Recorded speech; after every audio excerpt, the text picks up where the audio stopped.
नमस्कार सर्वांना. श्री स्वामी समर्थ. आबांची लाडकी ताई या यूट्यूब चॅनलमध्ये माझ्या गोडताईंचं, मैत्रिणींचं आणि दादांचं पण खूप खूप असं सारं स्वागत आहे. तर माझ्या व्हिडिओची सुरुवात ना माझ्या श्री स्वामी समर्थ आईच्या दर्शनापासून करूया. आणि हे बघा, माझ्या श्री स्वामी समर्थ आईंनी बरं का मला खरंच एवढं सक्षम बनवलं आहे आणि एवढं आशीर्वाद दिला आहे. तर खरंच म्हणजे मी तर शब्दात असं नाही बरं का सांगू शकत. कारण का तर मी प्रत्येक व्हिडिओमध्ये सांगते आणि आज पण सांगते तुम्हाला की मी श्री स्वामी समर्थ आईचा आशीर्वाद लागला म्हणून आज मी उभी आहे. नाहीतर पाठीमागच काय झालं असतं मलाच माहिती नाही. कारण का आपल्या मागं संकटच तसं होतं आणि दुःख पण तसंच मोठं होतं बरं का. तर त्यातनं सगळ्या एवढ्या संकटातनं आपण बाहेर निघायचं आणि संकटातनं बाहेर निघून आपला एखादा छोटासा व्यवसाय यशस्वी करून दाखवायचा. ही जिद्द जर आपल्या मनात असेल ना, आणि बघा तुम्ही, आपल्या जर मनात जिद्द असेल आपण करू शकतो, आपण करणार आणि करायचंच असं मनात जर आपण ठरवलं तर ती गोष्ट आपण खरंच करू शकतो बरं का. अजिबात माघार घ्यायची नाही आणि कष्टाला कमी पडायचं नाही.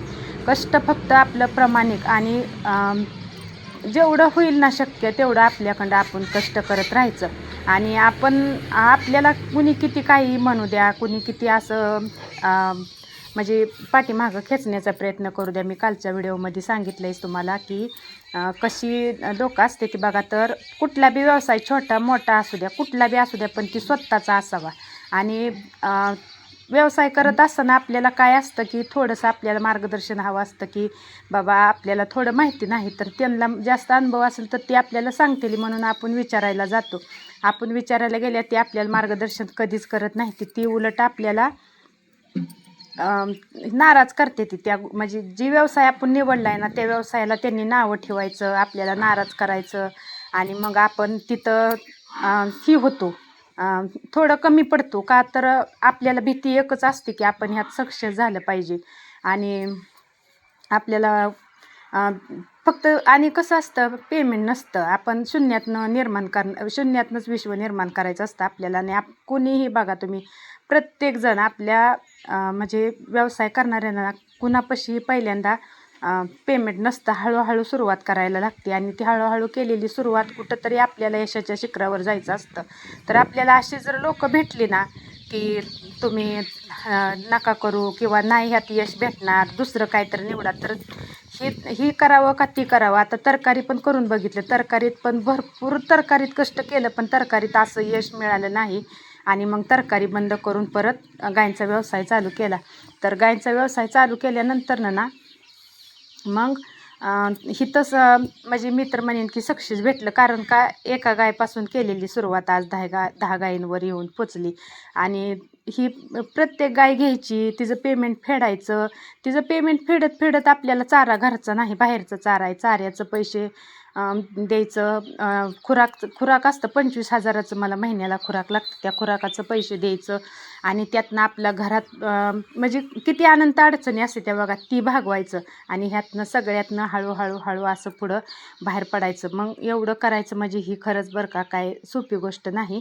आणि तिथं जर आपल्याला साथ देणारा माणूस असेल, व्यक्ती बाहेर म्हणजे ज्यांना अनुभव आहे त्यांनी, तर आपण खरंच पुढं जाऊ शकतो. आणि आपल्याला जर त्यांनी असं सांगितलं तर आपण म्हणजे आपल्याला डगमगतो आपण, भीती निर्माण होते आपल्या पोटात की काय करणार आपण. आणि एकदा जर लॉस झाला ना तर ती लॉस परत भरून निघत नाही बघा. त्यामुळं भरपूर असं विचार करावा लागतो आणि विचार करून काळजीपूर्वकच करावं लागतं. आता मला पण म्हणजे मी आता स्वतः सांगते की मी आता 2 गायींचं धाडस केलं. 2 गायींचं धाडस केलं आणि काय झालं, त्या लोणीवरनं आणलेलं. मी व्यापाऱ्यांना विचारलं तुम्ही कुठून आणले, तर त्यांनी सांगितलं मला मी लोणीवरनं गाय आणले त्या. मग लोणीवरनं आज इथपर्यंत यायच्या. लोणी किती किती किलोमीटर भरेल ती मला माहिती नाही बरं का, पण बरंच लांब आहे. तर तिथनं इथपर्यंत यायच्या गाडीत आणि परत व्यापाऱ्याच्या घरी उतरवल्या. तिथनं परत गाडीत भरल्या, परत आपल्या घरी उतरवल्या. मग काय झालं, त्यांनी दिवस कमी घेतलं, भरपूर दिवस घेतलं नाही तर. आणि भरपूर दिवस घेतलं नसल्यामुळं थोडंसं वेल्या वेल्या कसं आता आपण नवीन आहे आपली त्यांना सवय नाही माया लावावी लागते गायींना पण त्या तेव्हा ती गाय पण आपल्याला म्हणजे असं हालत नाही त्या धार काढताना त्रास देत नाही त्या तर बघा गायींना त्रास देते त्या धार काढताना हालते त्या आता त्यातली एक जी होती ती पहिल्यांदा वेली होती तिचा व्हिडिओ मी तुम्हाला दाखवला होता तर ती गाय ना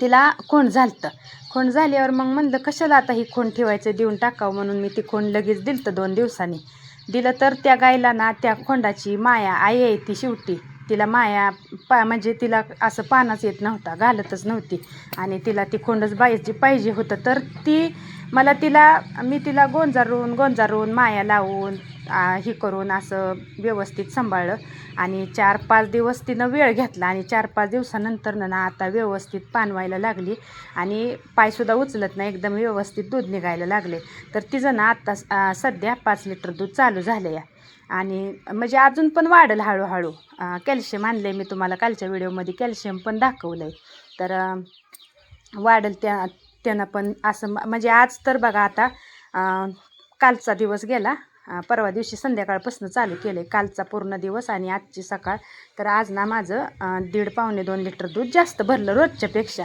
मग मला जाणवलं कुठंतरी ह्याचा फरक दिसतोय बरं का कारण का दूध वाढलं आपलं कमी होतं ते मग आणखीन वाढेल असं माझी अपेक्षा आहे कारण का आता एका गायची एकदम व्यवस्थित रुटीन लागली आता तिचं फक्त दूध वाढायचं राहिले आता दुसरी गाय तिला कालवड झाली ती पण नवीनच आहे आपण पण नवीन आहे तिला जागासुद्धा नवीन आहे त्यामुळं तिला वेळ लागतो बघा आणि आपलं वातावरण सूट व्हायलासुद्धा तिला वेळ लागतो त्या वातावरणातनं ह्या वातावरणात आली इथलं वातावरण सूट झालं पाहिजे आणि गाय जेव्हा रवंत करल एकदम शांत राहील तिला असं समाधान वाटेल म्हणजे सेम आपल्यासारखी परिस्थिती गायींची पण असते त्यांना बोलता येत नाही आपल्याला बोलता येतं तर हे तर बघा म्हणलं मुरघास तुम्हाला दाखवा मी बॅग फोडली आणि असं बुरशी फिरशी अजिबात नाही बरं का लागली एकदम मस्त असा मुरघास निघला आहे आणि मकाची ती निबार मका होती ना तर त्याचं पण बघा तुम्ही दाणं कसं असं ही झालं तर ओलं झालं तर आणि दूध पण ही बॅग फोडली आणि टाकायला लागल्यापासून आणखीन थोडासा मला दुधात फरक वाटायला लागला की एकदम मस्तपैकीच मुरघास झाला आहे आपला तयार आणि इकडं मग बघा आता म्हणलं चला आपलं खाद्य गायींचं आलं या काल गाडी आली आणि त्यांनी आपलं एका महिन्याच्या 15 बॅगा उतरवल्या तर पहिली माझी एक बॅग 15तली शिल्लक राहिली होती तर मग ती फोडली म्हणलं खराब व्हायला नको वातावरण पण जरा खराब आहे ना आणि आता बाहेर टाकलं नाही बॅगा तर पलीकडं जी भिंत आहे ना ती भिंत थोडीशी उघडी आहे मग तिथनं पाणी यायची भीती आहे बघा तर मला ती काहीतरी तिथं नियोजन करावं लागेल की जेणेकरून पावसाचं पाणी आपल्या बॅगेला लागू नये पावसाचं पाणी लागलेलं त्यांना बॅगेला अजिबात चालत नसतं तर मग बघू आता काहीतरी जुगाड करावं लागतं आहे तिथं तर नक्कीच करण्याचा प्रयत्न करीन तर म्हणलं चला दाखवावं आपलं खाद्य आलं आहे म्हणून आणि ही ना ड्रॅगन फ्रूटचं रोप दररोज वाढतंय थोडंसं दररोज वाढतंय तर मला खरंच खूपच भारी वाटतं किती उंच दिसतंय बघा म्हणून मला तर दाखवायला असं भारी वाटतंय की ती किती वाढतंय म्हणून आणि हे जे झाडांच्या कुंड्या पण बघा किती छान वाटते त्या तर ती पण मग म्हणलं दाखवावं आणि असं भारी वाटतंय म्हणजे आपण आणलेलं एखादं झाड लावलं आणि ती झाड आलं तर आपल्याला खरंच आनंद वाटतं बरं का आणि खूप समाधान वाटतं तर मग म्हणलं चला आणि कालचा व्हिडिओ मी पोस्ट केला ना त्या व्हिडिओला माझ्या एवढा तुम्ही प्रेम दिलं आहे आणि एवढा भरपूर अशी प्रतिसाद दिला आहे तर माझ्या यूट्यूब फॅमिलीचे ना खरंच मनापासून खूप खूप धन्यवाद आणि थँक्यू बरं का माझ्या व्हिडिओला तुम्ही असंच सपोर्ट करत जावा आणि असंच आपल्या आबांच्या लाडक्या ताईचं चॅनल पुढं न्या आणि हो अजून एक गोष्ट सांगायची महत्त्वाची म्हणजे मी गायींचं व्हिडिओ पहिल्यापासून टाकायला लागली आणि हळूहळू तुमच्या कमेंटमुळं मी जास्त मला म्हणजे ही व्हायला लागलं माझी सुधारणा व्हायला लागली व्हिडिओमध्ये आणि तुम्ही जसं बोलचाल तसं मी पुढं व्हिडिओ काढत राहते तुम्हाला सांगत राहते म्हणजे कसं असतं माझं म्हणजे कसं वाटतं व्हिडिओ तुम्हाला ती पण मला नक्कीच कमेंट करून सांगत जावा आणि गायींमुळं आज मी माझी ओळख निर्माण झाली आणि मी यूट्यूबवर आली आणि गायींमुळं खरंच मग तर मी ना माझ्या आयुष्यात लहानपणापासून आम्ही गायींवरच्या जीवावरच आज खाल्लं आहे पिल्लं आहे आणि म्हणजे ही केले.